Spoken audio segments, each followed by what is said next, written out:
Boa noite, queridos, graça e a paz de Jesus. Estamos aqui iniciando mais uma live aí em Romanos. Os nossos estudos, são esboços que nós trabalhamos com eles aí.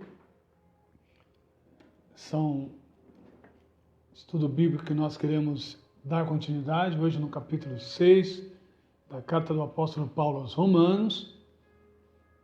Tem sido bastante abençoador para mim, edificante para mim estar diante desse desafio de falar através de uma telinha aí com vocês. Glória a Deus pela vida de cada um. Estamos passando por um período de muita preocupação no nosso país, no mundo, com o Covid-19. A nossa igreja sofreu bastante aí com algumas perdas, mas vamos seguindo em frente. Como diz o apóstolo Paulo em 2 Coríntios capítulo 4, aí ele diz que abatidos, mas não destruídos. Por isso estamos aí, dispostos a continuar a nossa caminhada cristã, a nossa jornada, sempre dependendo do Senhor, revelando o amor ao próximo, fazendo o que é possível, Hoje mesmo pude estar conhecendo pessoas que estão enfrentando necessidade, pude levar algumas cestas básicas, amanhã farei mais algumas entregas. Isso é muito abençoador, Você poder entrar na casa de alguém e trazer alegria de volta para o rosto, para uma criança, um pacotinho de bolacha, já alegra o ambiente, e a gente vê como a gente tem muito com Deus, Graças a Deus eu creio que as nossas mesas aí podem não estar fartas, mas não tem nos faltado nada. E é muito bom quando a gente vê que nós conseguimos ser, como temos aí na parede da nossa igreja, sermos sinais do reino de Deus aí. Louvado seja o Senhor Jesus. Eu quero ler com você o texto aqui de Romanos 6. Como sempre, estou com tosse, com pigarro aí, estou olhando para minha esposa pegar um copo d'água ali para mim, me ajudar. Ela é minha auxiliadora, minha ajudadora, então precisa estar ao meu lado também nessas horas, Sempre ao meu lado. Então vamos fazer a leitura então desse texto aí de Romanos capítulo 6, depois vamos orar e vamos tirar aí alguns ensinos, ver algumas expressões bíblicas que Paulo traz dentro dessa proposta de Romanos, capítulo de número 6. Amém? Deixa eu beber um golinho de água aqui. Vamos então fazer a leitura? Hoje vamos fazer ao contrário. Oramos a semana passada, hoje vamos ler, depois a gente ora agradecendo a Deus aí por esse momento, tá bom? Então vamos ler aí. O que diremos então? Continuaremos pecando para que a graça aumente? De maneira nenhuma. Nós, os que morremos para o pecado, como podemos continuar vivendo nele? Ou vocês não sabem que todos nós que fomos batizados em Cristo Jesus, fomos batizados em sua morte? Portanto, fomos sepultados com ele na morte por meio do batismo, a fim de que, assim como Cristo foi ressuscitado dos mortos, mediante a glória do Pai, também nós vivamos uma nova vida. Se dessa forma fomos unidos a ele na semelhança da sua morte, certamente o seremos também na semelhança da sua ressurreição. Pois sabemos que o nosso velho homem foi crucificado com ele, para que o corpo do pecado seja destruído e não mais sejamos escravos do pecado. Pois quem morreu foi justificado do pecado. Ora, se morremos com Cristo, cremos também que com ele viveremos. Pois sabemos que, tendo sido ressuscitado dos mortos, Cristo não pode morrer outra vez. A morte não tem mais domínio sobre ele. Aleluia! Porque morrendo ele para o pecado uma vez por todas, mas vivendo, vive para Deus.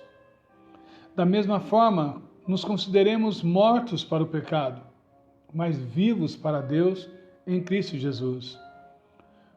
Portanto, não permitam que o pecado continue dominando os seus corpos mortais, fazendo que vocês obedeçam aos seus próprios desejos. Não ofereçam os membros do corpo de vocês ao pecado como instrumentos de injustiça. Antes, ofereçam-se a Deus como quem voltou da morte para a vida. E esforcem os membros do corpo de vocês a Ele, ou melhor, ofereçam os membros do corpo de vocês a Ele, como instrumento de justiça, pois o pecado não dominará, porque vocês não estão debaixo da lei, mas debaixo da graça. E então, vamos pecar porque não estamos debaixo da lei, mas debaixo da graça? De maneira nenhuma. Não sabe que quando vocês se oferecem a alguém para lhe obedecer como escravo, tornam-se escravos daquele a quem obedece?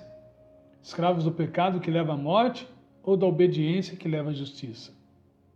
Mas a graça de Deus, porque, embora vocês tenham sido escravos do pecado, passaram a obedecer de coração a forma de ensino que lhes foi transmitida.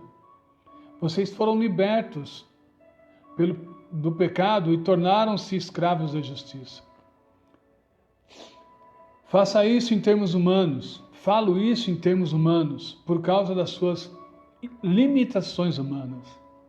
Assim como vocês ofereceram os membros do corpo, o corpo em escravidão à impureza e a maldade que leva a outra maldade, ofereçam agora em escravidão a justiça que leva à santidade. Quando vocês eram escravos do pecado, estavam livres da justiça. Que fruto colheram? Então, das coisas das quais agora vocês se envergonham? O fim delas é a morte.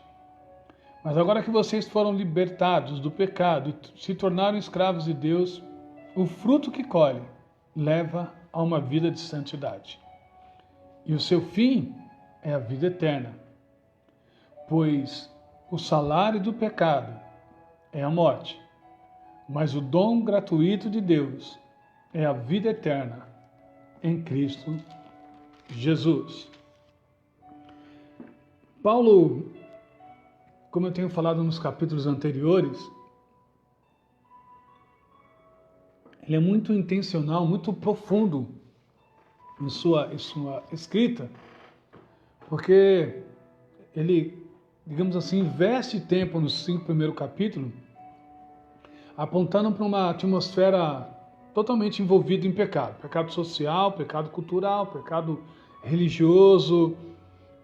Sobre todos os âmbitos, ele mostra para a sociedade daquela época que o modo com que eles viviam era um modo totalmente contrário à vontade de Deus, ao Deus que tinha alcançado eles através da pessoa de Cristo. E Paulo agora começa não a justificar a sua escrita, mas mostrar dentro da sua escrita o resultado daquela velha vida, que era a morte. E a intenção que ele fala, olha, essa morte pode produzir vida, se essa morte mudar de lugar, se essa mortificação do corpo de vocês não for para o pecado, mas for para Cristo Jesus. Essa troca de identidade aí, ela acontece com o Evangelho em nós, quando nós somos alcançados pela graça. É interessante que muitas vezes nós falamos assim, eu encontrei Jesus. Eu encontrei Jesus na minha vida. Eu mesmo já usei essas expressões assim algumas vezes. Né? Eu encontrei Jesus. Mas hoje até de dia eu estava pregando lá no projeto e eu estava pensando sobre isso. Na realidade quem me encontrou foi Cristo, porque é eu que estava perdido, não ele. Então é mais ou menos isso que Paulo está querendo trazer aqui dentro desse contexto de Romanos aqui. Eles estavam achando que era uma troca, né? Eu já falei isso aí em estudos passados, era uma troca de religião. Era uma ideologia diferente que estava surgindo e que legal, vamos abraçar isso, mas vamos continuar do nosso jeito. Vamos continuar ali envolvido as falcatruas governamentais, ao homossexualismo, ao lesbianismo, a corrupção, assim, a pouca identidade com o próximo, identificação, melhor dizendo, com o próximo. Então, eles viviam com aquilo que eles tinham aprendido no passado, por isso que Paulo aqui fala que vocês estão recebendo um novo ensino, uma nova doutrina, que aquilo que eles viviam no passado, para eles era a base da realidade deles, da vida deles. Então, Paulo, quando começa a escrever aqui em Romanos, ele traz uma ideia de um evangelho que leva à santificação, e santificação dá a ideia aqui de mudança, né? De não aquela linguagem romana de idolatria, né? De criar uma imagem e tal, não, mas de se tornar a imagem e semelhança de Deus, a esse regresso àquela ideia que Deus tinha lá do jardim, do Éden, do homem ter a imagem e semelhança dele, imagem não física, mas moral, intelectual, né? Deus nos dotou de sabedoria e tal, de poder de decisão. Então é essa imagem e semelhança que Deus constrói lá no Éden, na linguagem, quando ele diz lá em Gênesis 1:26, né? Façamos o homem a nossa imagem e semelhança. Então eu queria tirar algumas coisas que são bastante oportunas aqui desse texto, mas antes, como eu disse, eu quero orar com vocês aí. Eu acho que deu tempo já de quem tinha que entrar, entrou na live aí para falar com a gente. Então vamos ter um momento de oração aí, nessa hora, para nós tirarmos alguns ensinos e aplicá-los aí no nosso dia a dia, tá bom? Vamos orar comigo? Pai, obrigado, Senhor Deus, por ter cuidado de nós durante esse dia. Obrigado por ter sido pão sobre a mesa, por ter sido livramento, Senhor Deus, em meio a esse contraste, Senhor Deus, que nós temos vivido. Obrigado, Senhor Deus, pelas oportunidades que o Senhor tem nos dado de fazermos diferente, fazermos melhor. Obrigado pela nossa família, Senhor Deus, que tem sido guardada e amparada pelo Teu amor. Obrigado por podermos ser da Tua igreja, mesmo à distância, mas continuar nos relacionando e pregar a Sua palavra. Obrigado também pela Sua palavra, que continua sustentando a nossa fé, nos ajudando nos momentos difíceis. Achamos tantos tesouros nela, nós Te louvamos por isso. Obrigado pela vida de cada um que participa dessa live nesse momento, ou que vão assistir, Senhor Deus, num outro momento. Que o Senhor nos abençoe, que o Senhor nos dê a eles muita sabedoria e paz nesse momento. Obrigado, Senhor Deus, porque nós podemos nos remeter ao Senhor, como diz ali a sua palavra, lá em 1 Pedro 5, capítulo 5, 7, quando ele diz que nós devemos lançar sobre o Senhor toda a nossa ansiedade, porque o Senhor tem cuidado de nós. E obrigado, Deus, por ser esse Deus que realmente cuida, que realmente age em nosso favor, que estabelece, Senhor Deus, esse limite entre nós e o céu. O Senhor não permite que haja nenhuma separação, não sei o nosso pecado, mas mesmo assim a sua graça age em nossa vida, nos dando, Senhor Deus, o princípio de reconhecer que estamos errados e poder voltar para o Senhor. Eu peço o seu consolo, o seu favor sobre a vida desses que estão passando por luto, que estão enfrentando perdas, talvez até mesmo perda de emprego, mas que o Senhor console, dê sabedoria, dê graça nesse tempo e que eles possam experimentar o Senhor, uma visitação muito especial do Senhor nesse tempo difícil, sobre a vida deles, sobre cada família que representa a Tua igreja, seja em Rio Preto, em Guapiaçu, aqui em Mirassol, seja onde estiver um crente, Senhor Deus, onde tiver uma pessoa temente ao Senhor, que ele experimente a Tua graça agora de maneira muito, muito oportuna. Obrigado, Senhor, nos ajuda agora na ministração dessa palavra, revela a Sua vontade aqui, porque nós oramos assim em nome do Senhor Jesus. Amém e amém. Glória a Deus então por tua vida. Então vamos lá. Paulo sempre começa, de agora em diante, nós vamos perceber que Paulo interage com os seus leitores e conosco essa noite com um aspecto de pergunta, uma interrogação. Ele sempre traz essa linha de raciocínio, porque Paulo ele foi um dos escritores mais belos na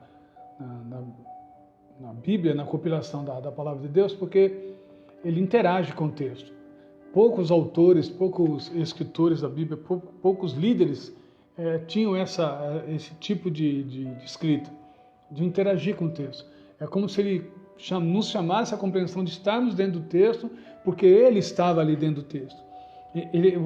A maneira com que ele escreve aqui, parece que ele está batendo um papo com a gente. E é essa a ideia de Paulo mesmo, de nos chamar a responsabilidade de ouvir o que vamos ouvir, ler o que vamos ler, como se nós estivéssemos conversando com o texto. Por isso que essas palavras devem saltar mesmo ao nosso coração, à nossa mente, para nos fazer entender e ter respostas que sejam condizentes com o que o texto diz. Então ele começa dizendo assim: o que diremos então? Continuaremos pecando para que a graça aumente? Por que ele está dizendo isso? Porque lá em Romanos, no finalzinho de Romanos, capítulo 5, verso 20, ele diz que aonde abundou o pecado, superabundou a graça de Deus.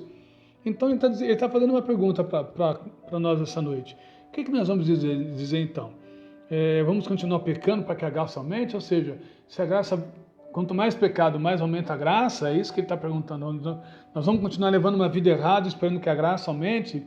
É interessante essa colocação de Paulo, porque eu até uso um texto, um termo assim muito legal, assim, creio eu que é muito legal, né? O abuso da graça. A gente vive pela graça, então vive abusando da graça, porque eu pequei, vou lá, peço perdão e vou tocando a vida assim, né? Como se não tivesse uma responsabilidade nos meus atos, como se Deus tivesse a obrigação de estar sempre preocupado em me perdoar, sempre disposto e preocupado em me perdoar, né? Sempre assim, disponível a mim nos meus momentos de erros e de comportamentos totalmente equivocados.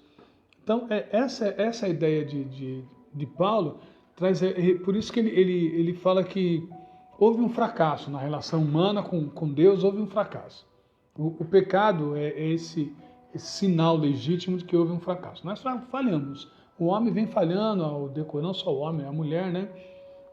Os seres humanos vêm falhando ao redor da história, porque toda a escrita, toda a ideia de Deus, sempre que ele deixou o homem, digamos assim, sob um certo domínio, né, em condições de tomar decisões, o homem falhou. Por um período estabilizou as coisas, em outros períodos, né, no período de Juízes, onde quando não tinha rei, cada um fazia o que queria, enfiar os pés pelas mãos, e para que isso se consertasse levou décadas, né, centenas de anos. Então, toda vez que o homem detém o poder ou está sob o poder, ele acaba se equivocando e fazendo algo que não é da vontade de Deus. Então, essa pergunta deve nos remeter a isso. Os nossos comportamentos estão de acordo com aquilo que Deus espera da gente, ou nossa natureza pecaminosa está roubando de nós a oportunidade de nós vivermos uma vida condizente com o evangelho que nós abraçamos. Eu fiz algumas anotações aqui, trouxe algumas anotações para nós, que é mais ou menos assim. Deixa eu ler para você aí. Diz assim, ó: se Deus adora perdoar, olha que interessante essa frase. Se Deus adora perdoar, por que não pecar mais para dar a Deus a oportunidade de adicionar em nós cada vez mais perdão? Esse escritor aqui que eu estou lendo, ele traz essa ideia de dar uma nova roupagem para o que Paulo está escrevendo. Paulo estava dizendo, se continuarmos pecando para a graça aumentar, que tal? É uma pergunta. E ele aqui está dizendo, se Deus adora perdoar, então por que a gente não peca mais e mais para Deus nos perdoar mais e mais? É interessante. E aí ele diz assim, talvez não admitamos, mas agimos de acordo com esse princípio, e com muita frequência. A resposta de Paulo ao uso dessa desculpa para pecar é um enfático não. Tal atitude é um abuso da graça divina e faz pouco caso do tremendo custo da nossa salvação. É impossível imaginar que continuemos a permitir que o pecado fosse nosso Senhor depois que já termos entregado a nossa vida a Jesus Cristo e Ele então ter se tornado nosso Senhor. É legal essa escrita, essa fala desse escritor aqui, porque ele nos responsabiliza mesmo. Como Paulo está nos responsabilizando com essas duas perguntas, ele também está dizendo, e aí, vamos continuar pecando? Deus é bom perdoar, continua pecando que vai, cada vez mais você vai receber perdão. É como se perdão fosse algo sem vida, insignificante, né? Dado como se troca de roupa, como se não houvesse um compromisso, uma legitimidade no perdão. Eis um magnífico conselho que precisamos repetir. Considerar os nossos corpos mortos para os pecados e vivos para Deus. A Carta aos Romanos mantém a constante tensão da nossa vida. Há ainda uma força miserável em nós, vinda de fora, sob aparência de liberdade e prazer, pronta para nos controlar. Nós deixaremos?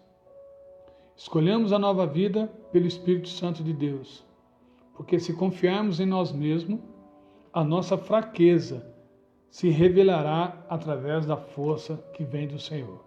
Se confiarmos no Espírito Santo, toda a força dele revelará em nós quem nós somos.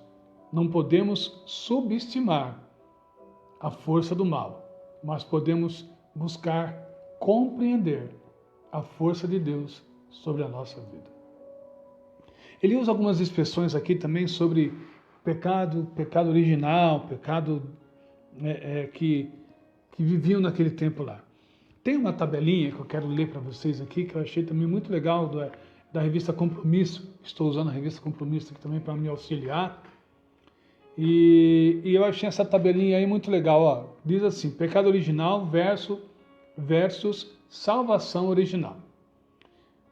O pecado de um alcançou a todos. O sacrifício de um alcançou a todos. Todos que têm fé. O pecado original é anterior à lei.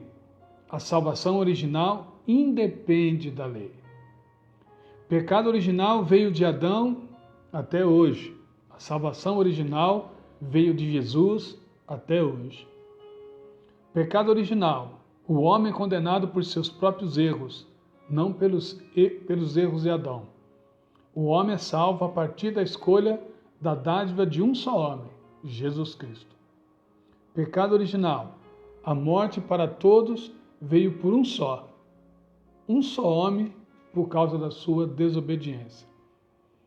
A salvação original, a justificação para todos veio por meio de um só homem, Jesus, homem de Deus, que obedeceu até a morte e morte de cruz.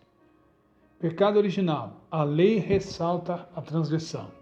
Salvação original, a graça produz a vida eterna. Então, é interessante quando Paulo fala aqui sobre pecado gera morte, como ele mesmo diz aqui, ó, se dessa forma fomos unidos a ele na semelhança de sua morte, certamente também seremos na semelhança da ressurreição. Cristo sempre traz Paulo sempre traz essa ideia para nós de que Cristo vai nos revelar a sua vontade quando nós nos entregamos a Ele, e essa vontade vai fazer de nós nova criatura, vai revelar diante da cruz de Cristo quem nós somos, o nosso pecado ali, como diz lá em Isaías capítulo 53, e ali então nós vamos entender a necessidade do arrependimento, da confissão e do perdão de Deus para sermos alcançados através da salvação. Então esse texto nos mostra três coisas que são extremamente importantes aí, que eu queria já caminhar com vocês. Uma delas é que Paulo examinou como podemos receber uma nova vida em Cristo Jesus.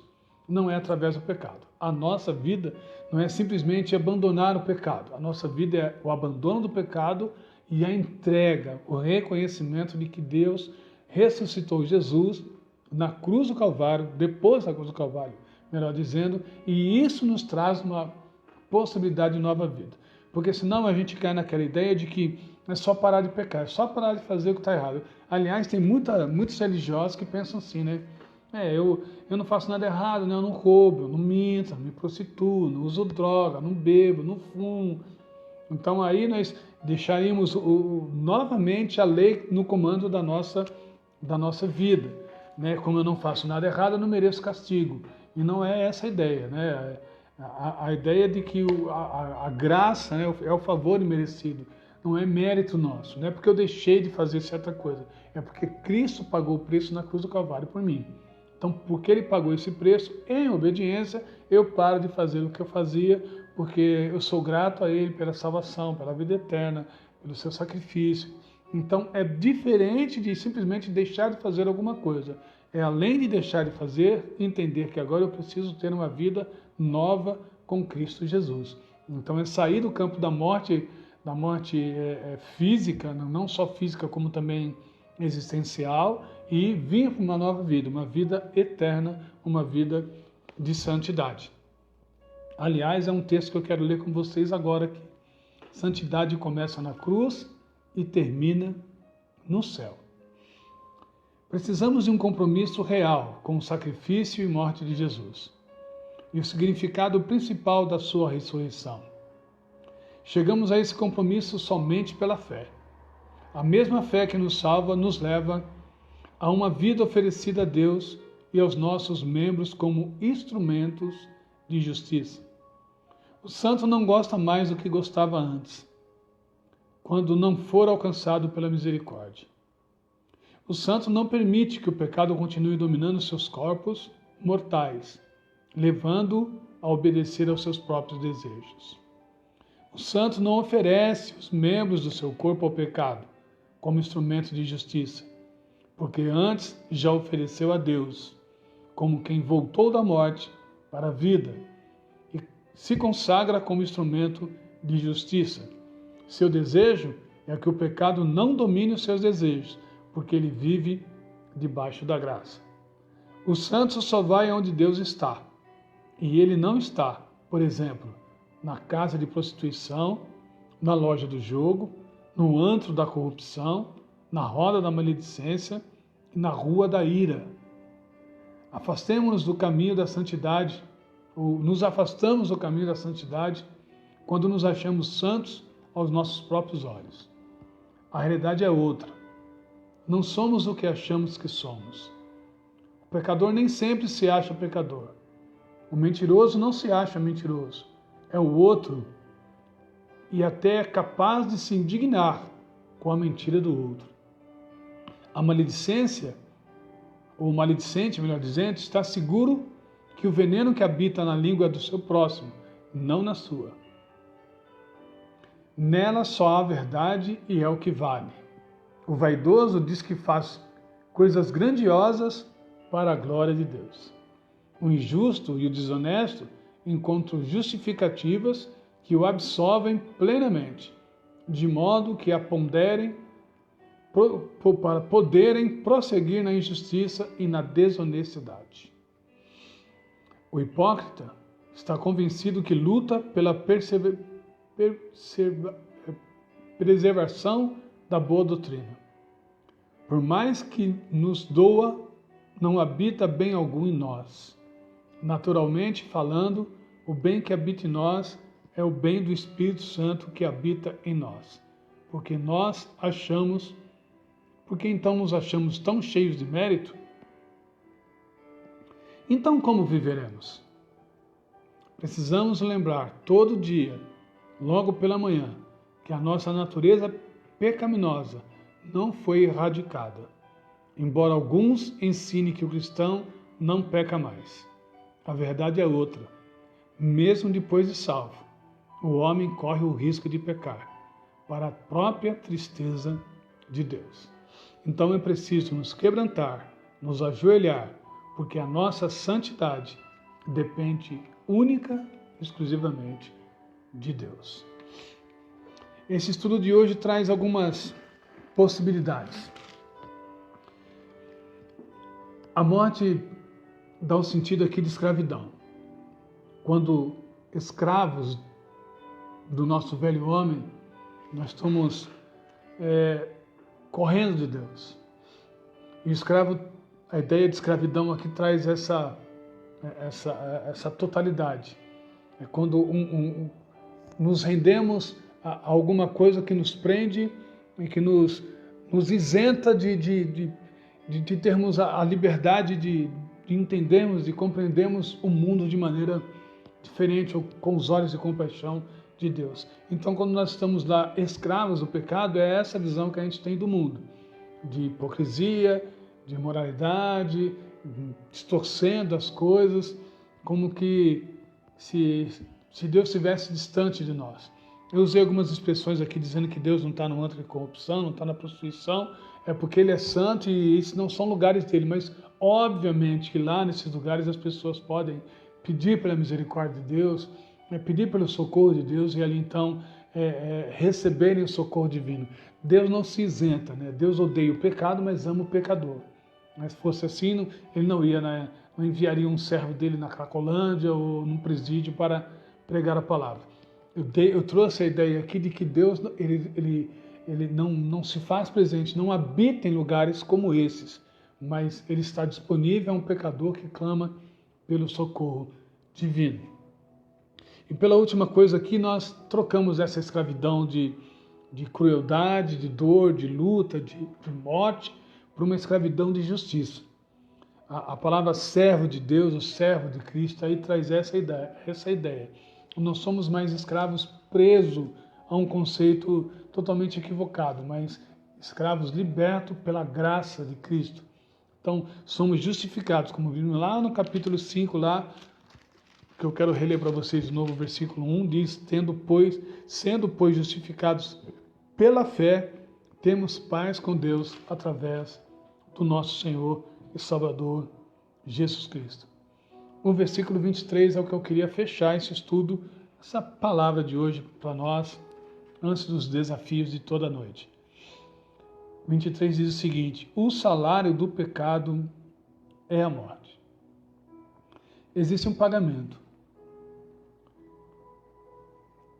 É interessante como Paulo usa essa expressão aqui de saldo, de pagar alguma coisa, uma dívida.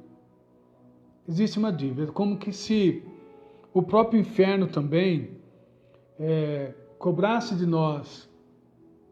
Há um pagamento para cada um daqueles que andam num pecado, mortos nos seus delitos e pecados, como diz Paulo aos Efésios ali, e o pagamento disso é a morte. Então, olhando a olho clínico, a olho nu, a morte também cobra alguma coisa de nós. Quando nós pecamos, as consequências são caminhos de morte. Provérbios 14 diz isso. Para o homem, caminhos que aparentemente são caminhos de bem, mas o final deles são caminhos de morte. Então, se o salário do pecado é a morte, o dom, o presente de Deus é gratuito e Ele nos aponta para uma vida eterna em Cristo Jesus. A escolha é nossa, a escolha é cada um de nós. Como eu disse no começo, nós podemos até continuar, nós não, né? As pessoas podem até continuar pecando e achando que com isso a graça vai aumentar sobre a sua vida, ou ainda é cedo para se converterem, é cedo para entenderem o que Deus espera delas. Essa carta do apóstolo Paulo ao Romano é uma carta extremamente desafiadora e nos chama para esse compromisso de entendermos melhor o que nós temos feito com o sacrifício de Jesus a nosso favor. Então, eu quero terminar com alguns desafios, né, como sempre, e todos eles nesse campo da interrogativa. O primeiro deles é: o que diremos então? O que diremos para nós mesmos a respeito dos desafios que nos foram lançados essa noite? Queremos ainda continuar experimentando uma vida de pecado, achando que a graça de Deus vai aumentar sobre nós, como diz lá Romanos 5:20? Não. A ideia de pecado, a graça ter superabundado o pecado, é que hoje a vida que nós experimentamos em Cristo é extremamente maior e muito mais saborosa, deliciosa do que era no pecado. O pecado só causava dor, angústia, sofrimento, respingava nos outros, tudo isso que eu acabei de dizer. A graça de Deus traz um alívio, refrigério, perdão, sabe? Inunda a nossa vida de prazer, de vontade de desejar mais estar perto de Deus. Então, o primeiro desafio de hoje paremos para pensar. O que nós temos para dizer para nós mesmos a respeito da vida cristã que nós temos levado? A graça de Deus está abundantemente sobre a nossa vida ou ainda estamos presos em alguns deslizes do nosso comportamento? A segunda pergunta que eu gostaria de deixar para nós, todos nós, essa noite hoje, é o que eu tenho feito com essa graça? Como eu tenho interagido com ela e reagido diante dela? Porque se ela é uma graça abundante, e como a própria palavra diz, é um dom gratuito de Deus, é um favor imerecido, não é por isso que eu não preciso levá-la em consideração e cada vez mais ser agradecido por ela. Embora pareça que eu estou respondendo, eu sei que você precisa buscar aí dentro de você as suas próprias respostas. E a terceira pergunta nesse campo todo entre morte e vida, temos passado momentos difíceis de perdas ali na cidade de Iguapiaçu, não só no nosso país, de uma maneira geral, mas quando chega perto da gente, mexe mais com a gente. E a palavra diz aqui que nós seremos ressuscitados com Cristo Jesus. Ao mesmo tempo que Paulo trata de coisas desse mundo, ele está fazendo umas colocações ali escatológicas. Essa convicção de que um dia estaremos com Cristo. Olha que legal isso. Então, é momento da nós perguntarmos para nós mesmos assim, eu estou em compreensão com o céu? Eu tenho realmente essa ideia de descansar no Senhor, que um dia estarei com Ele, e isso enche, isso me preenche, isso me traz paz. Porque quando nós olhamos para esse texto escatológico, nós vemos que como tem aumentado o medo das pessoas assim de descansarem no Senhor. É óbvio que eu não estou falando que você tem que desejar morrer, não é nada disso. Mas Paulo traz a ideia hoje assim de que é melhor estar lá, é melhor estar com Cristo. Então, vamos pensar um pouco a respeito disso, refletir um pouco a respeito disso, porque estamos sendo entregues à morte todo dia. Quero citar de novo Paulo aos Coríntios, ali 2 Coríntios, capítulo 4. Ele diz ali que nós somos... Eu quero até ler esse texto agora, porque ele tem falado bastante ao meu coração já há dias. Eu quero encerrar com esse texto aí. 2 Coríntios. Segunda carta do apóstolo Paulo aos Coríntios, capítulo 4. A partir do verso 7. Diz assim, temos esse tesouro em vasos de barro, para mostrar que esse poder que a tudo excede provém de Deus e não de nós. De todos os lados somos pressionados, mas não desanimados. Ficamos até perplexos, mas não desesperados. Somos perseguidos, mas não abandonados. Abatidos, sim, mas não destruídos. Porque trazemos sempre em nosso corpo o morrer de Jesus, para que a vida de Jesus também seja revelada em nosso corpo mortal. Pois nós, que estamos vivos, somos sempre entregues à morte, por amor a Jesus, para que a vida dele também se manifeste em nosso corpo mortal. Verdades absolutas. É o que a gente tem vivido, é o que a gente tem experimentado. Então, minha palavra hoje é que a graça de Deus inunda a tua vida, inunda a tua casa, a tua família. Você possa experimentar sempre essa graça de maneira muito abundante, assim, sobre todos os aspectos da sua vida, de tudo que você tem vivido em família, nesses dias difíceis aí. Sair da morte e vir para a vida de Cristo. Essa é a grande ideia do Evangelho. Sair daquela vida que nos separava de uma vida debaixo da graça e correr para debaixo da graça. Uma expressão de Spurgeon, a graça é um grande guarda-chuva e todos nós precisamos estar debaixo. Que Deus te abençoe, que Deus fortaleça a tua fé. E eu quero encerrar com uma palavra de oração pela tua vida aí. Pai, obrigado por esse texto do apóstolo Paulo aos Romanos, capítulo 6. Que nós possamos ter essas respostas bem concretizadas e de maneira bem assertiva em nosso coração. Nos leva para um caminho de paz. Que a graça seja abundante mesmo sobre nós. Possamos abandonar o pecado.